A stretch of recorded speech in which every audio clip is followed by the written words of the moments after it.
I'll show you the potential of Taekwondo! Kim Jae Hoon is the first Season 2 DLC character coming to Fatal Fury City of the Wolves, and to understand why he belongs here, we need to look at where his story actually starts. This video is sponsored by SNK. Kim Jae Hoon doesn't exist in isolation. His story is inseparable from two other people, his father, Kim Kaphwan, and his younger brother, Hwan. Fatal Fury has always taken legacy seriously. Characters don't just inherit fighting styles, they inherit beliefs. Evil must be punished! And in Jae Hoon's case, legacy isn't just history, it's pressure. To understand who he is, we need to understand the philosophy he was raised under, and the two very different ways his family responded to it. Garou, Mark of the Wolves.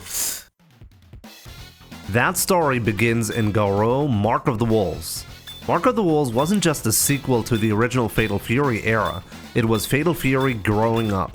Set nearly a decade after the fall of Geese Howard, Mark of the Wolves shifts the focus to a new generation of fighters, characters shaped by the consequences of a city that had already been saved once.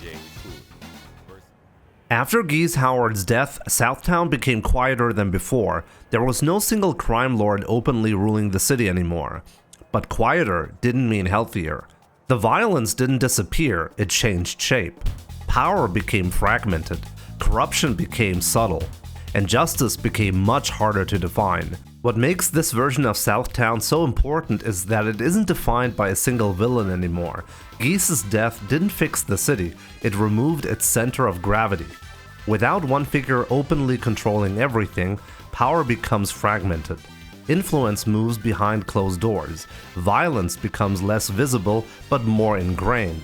This is why Mark of the Wolves feels different from earlier Fatal Fury games. The conflict isn't about stopping one man. It's about navigating a system that no longer has clear lines between right and wrong. This is the world the Kim brothers grow into.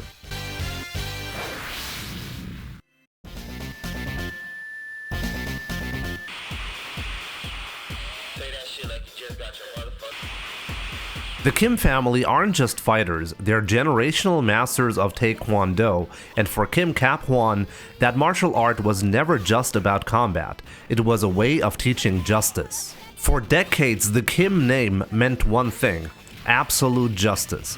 Kim Kaphwan believed discipline could reform anyone. Crime wasn't punished, it was corrected. No exceptions, no compromise. In his eyes, structure created virtue, and anyone who submitted to that structure could be corrected.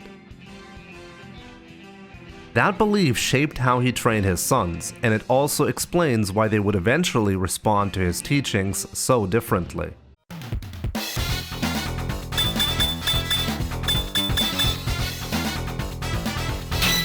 Kim Dong-hwan is the first response to that upbringing. Where his father saw duty, Dong-hwan felt pressure.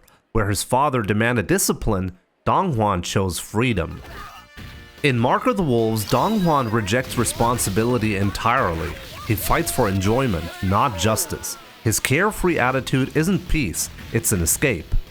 At this point in his life, he isn't choosing freedom yet, he's running from expectation.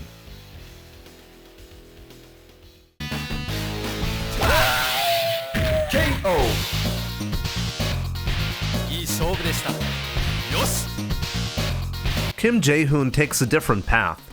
He doesn't reject his father's ideals, but he doesn't accept them blindly either.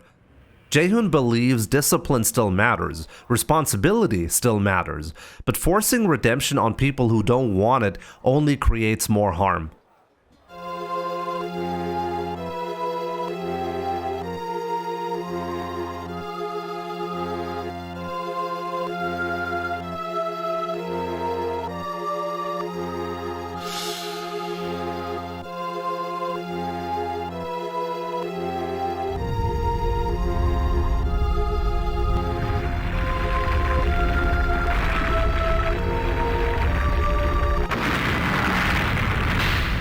In Mark of the Wolves, Jae Hoon understands something his father never did.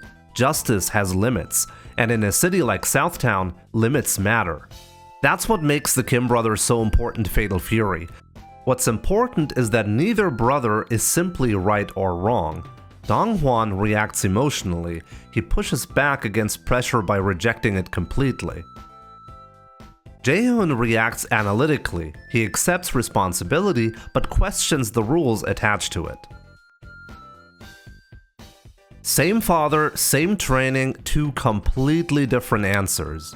They aren't opposites by accident, they're responses to the same system filtered through different personalities. And that's why their contrast still feels grounded even decades later. You can be my warm-up. Come on, let's go! With Hwan already present in City of the Wolves, Jae Hoon's return naturally invites comparison.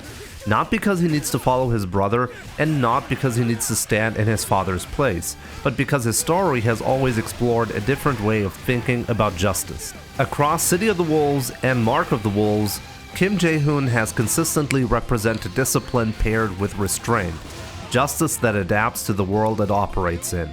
And in a setting as complex as Southtown, that perspective feels especially relevant.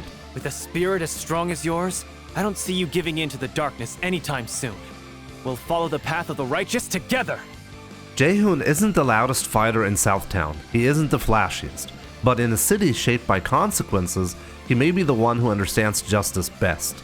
If this breakdown helped you understand Kim Jae Hoon a bit better, consider leaving a like and let me know what you think about his story in the comments. Thanks for watching.